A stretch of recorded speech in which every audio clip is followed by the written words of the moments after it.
ಒಂದೂರಿನಲ್ಲಿ ಒಬ್ಬ ಕಡು ಬಡವನಿದ್ದ. ಅವನಿಗೆ ಒಬ್ಳು ಮಗಳಿದ್ಲು. ಅವಳು ಅಪೂರ್ವ ಸೌಂದರ್ಯವತಿ. ಅವಳು ಎಷ್ಟು ಸುಂದರಿ ಅಂದ್ರೆ ರಾತ್ರಿ ಹೊತ್ತು ಅವಳು ಹೊರಗಿದ್ರೆ ಚಂದ್ರಮ ಮೋಡಗಳ ಹಿಂದೆ ಮರೆಯಾಗುತ್ತಿದ್ದನಂತೆ. ಅವಳು ಅಂಥ ಸುಂದರಿ. ಆದರೆ ತುಂಬಾ ಬಡವಳಾಗಿದ್ಲು. ಆದರೆ ಅವಳ ತಂದೆಗೆ ತನ್ನ ಮಗಳು ಮಹಾರಾಣಿಯಾಗೋಕೆ ಯೋಗ್ಯಳು ಅಂತ ನಂಬಿಕೆಯಿತ್ತು. ಒಂದು ದಿನ ಅವನು ಸೀದಾ ಅರಮನೆಗೆ ಹೋಗಿ ರಾಜನ ಮುಂದೆ ನಿಂತ. ರಾಜನಿಗೆ, ರಾಜನೇ, ನನ್ನ ಮಗಳು ಅತ್ಯಂತ ಸುಂದರಿ. ಮಾತ್ರವಲ್ಲ, ಅವಳು ಒಂದು ಒಣ ಹುಲ್ಲನ್ನ ಚಿನ್ನದ ದಾರವಾಗಿಯೂ ನೇಯೋ ಶಕ್ತಿಯುಳ್ಳವಳು ಅಂದುಬಿಟ್ಟ. ರಾಜನಿಗೆ ಆಶ್ಚರ್ಯವಾಯಿತು. ಇದೆಂಥ ವಿಚಿತ್ರ!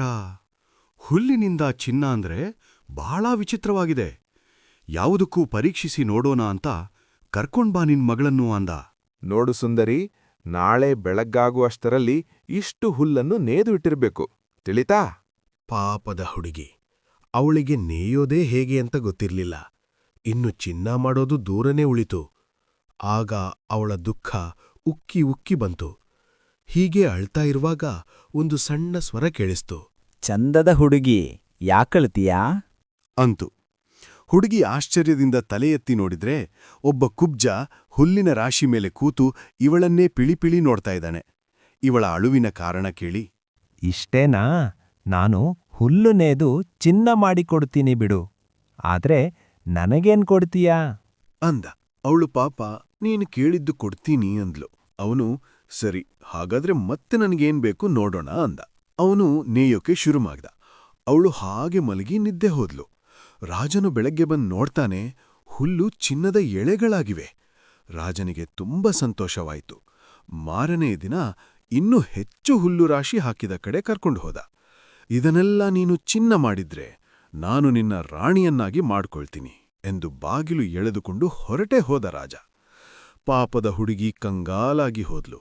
ಹಿಂದಿನ ದಿನದ ಹಾಗೆ ಅತ್ಲು. ಮತ್ತೆ ಹಿಂದಿನ ದಿನದ ಹಾಗೆ ಕುಳ್ಳ ಮನುಷ್ಯ ಬಂದ. ನಾನು ಚಿನ್ನ ಮಾಡಿಕೊಡ್ತೀನಿ, ನನಗೇನು ಕೊಡ್ತೀಯಾ ಅಂದ. ಮತ್ತೆ ಇವಳು, ನೀನು ಕೇಳಿದ್ದು ಕೊಡ್ತೀನಿ ಅಂದ್ಲು. ಸರಿ, ನಿನಗೆ ಹುಟ್ಟೋ ಮೊದಲ ಮಗುವನ್ನು ನನಗೆ ಕೊಡಬೇಕು, ಸರಿನಾ ಅಂದ. ಇವಳು ಪಾಪ ಹಿಂದೆ ಮುಂದೆ ಯೋಚನೆ ಮಾಡದೆ ಒಪ್ಪಿಬಿಟ್ಲು. ಮತ್ತೆ ಎಲ್ಲ ಮಾಮೂಲಾಗಿ ನಡೀತು. ರಾಜ ಬಂದು ನೋಡಿದ. ಮಾತು ಕೊಟ್ಟಂತೆ ಇವಳನ್ನೇ ಮದುವೆಯಾದ.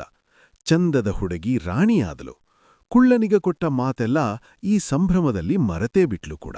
ಒಂದು ದಿನ ಅವಳಿಗೆ ಚಂದದ ಮಗುವಾಯಿತು. ಅವಳ ಹಾಗೆ ಮುದ್ದಾದ ಹೆಣ್ಣು ಮಗುವಾಯಿತು.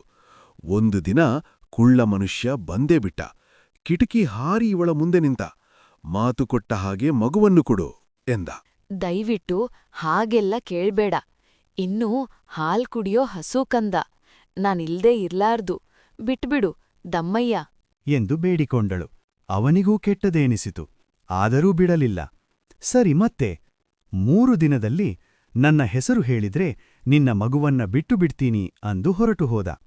ರಾಣಿ ನಡೆದದ್ದೆಲ್ಲಾ ರಾಜನಿಗೆ ಹೇಳಿದಳು. ರಾಜ, ರಾಣಿ, ಮಂತ್ರಿ ಕೂತು ಊರಿಲಿರೋ ಎಲ್ಲಾ ಹೆಸರುಗಳ ಪಟ್ಟಿ ಮಾಡಿದರು. ಮಾರನೆಯ ದಿನ ಕುಳ್ಳ ಬಂದೇ ಬಿಟ್ಟ. ಇವರು ಪಟ್ಟಿ ಮಾಡಿದ ಹೆಸರುಗಳನ್ನೆಲ್ಲ ಓದಿದರು. ಗ್ರಹಚಾರಕ್ಕೆ ಅಷ್ಟುದ್ದ ಪಟ್ಟಿಯಲ್ಲಿ ಯಾವುದೂ ಅವನ ಹೆಸರಾಗಿರಲಿಲ್ಲ. ಅವನು ನಗುನಗುತ್ತಾ, ನಾಳೆ ಬರ್ತೀನಿ, ಇನ್ನೊಂದು ಅವಕಾಶ ಕೊಡ್ತೀನಿ ಅಂತ ಹೊರಟು ಹೋದ. ಮತ್ತೆ ಈ ಸುದ್ದಿ ಕೇಳಿದ ಊರವರೆಲ್ಲ ಅವರವರಿಗೆ ಗೊತ್ತಿರೋ ಹೆಸರಿನ ಪಟ್ಟಿ ಮಾಡಿದರು. ರಾಜ್ಯದ ಮೂಲೆ ಮೂಲೆಯಲ್ಲೂ ಸುದ್ದಿ ಹರಡಿ ಎಲ್ಲರೂ ಹೆಸರುಗಳನ್ನ ಬರೆದುಕೊಂಡು ಬರೋಕೆ ಶುರುಮಾಡಿದರು. 2ನೆಯ ದಿನಾನೂ ಕುಳ್ಳ ಬಂದ. ಯಾವ ಹೆಸರೂ ತನ್ನದಲ್ಲ ಎಂದು ಹೊರಟು ಹೋದ.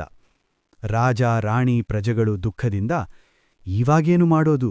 ಒಂದೇ ಒಂದು ದಿನ ಉಳಿದಿದೆ. ಸರಿಯಾದ ಹೆಸರು ಹೇಳದೇ ಇದ್ರೆ ಅವನು ಪುಟ್ಟ ರಾಜಕುಮಾರಿನ ಎತ್ತಿಕೊಂಡು ಹೊರಟೇ ಹೋಗ್ತಾನೆ. ಅಯ್ಯೋ ಅಂತ ದುಃಖಿಸಿದರು. ಅಷ್ಟರಲ್ಲಿ ಪಕ್ಕದ ಹಳ್ಳಿಯಿಂದ ಒಬ್ಬ ಮುದುಕಜ್ಜ ಬಂದ. ಅವನ ಹತ್ತಿರ ಒಂದು ಸುದ್ದಿಯಿತ್ತು. ಹಿಂದಿನ ದಿನ ರಾತ್ರಿ ಅವನು ಮನೆಗೆ ಹೋಗ್ತಾ ಇರುವಾಗ ಕಾಡಿನಲ್ಲಿ ಯಾರೋ ಹಾಡೋಡು ಕೇಳಿಸಿದಂತೆ. ಯಾರಪ್ಪ ಇಷ್ಟು ರಾತ್ರಿಯಲ್ಲಿ ಅಂತ ಹತ್ರ ಹೋದ್ನಂತೆ. ಒಬ್ಬ ಕುಳ್ಳ ಮನುಷ್ಯ ಬೆಂಕಿಯ ಸುತ್ತ ಕುಣಿಯುತ್ತಾ ಹೀಗೆ ಹಾಡ್ತಾ ಇದ್ನಂತೆ. ರಾಜ ರಾಣಿಯರ ಹೃದಯ ಬಿರಿಯುತ್ತೆ, ರಾಜಕುಮಾರಿನ ಕಾಡು ಕರಿಯುತ್ತೆ. ಹೆಸರು ಊಹಿಸಲಾಗದ ಊರವರೂ ಕೂಡ ಕತ್ತೆ, ರಂಪೆಲ್ ಸ್ಟೀಲ್ಸ್ಕಿನ್ ನನ್ನ ಹೆಸರು ಗೊತ್ತೇ ಅಂತ ಹಾಡ್ತಾ ಇದ್ದ.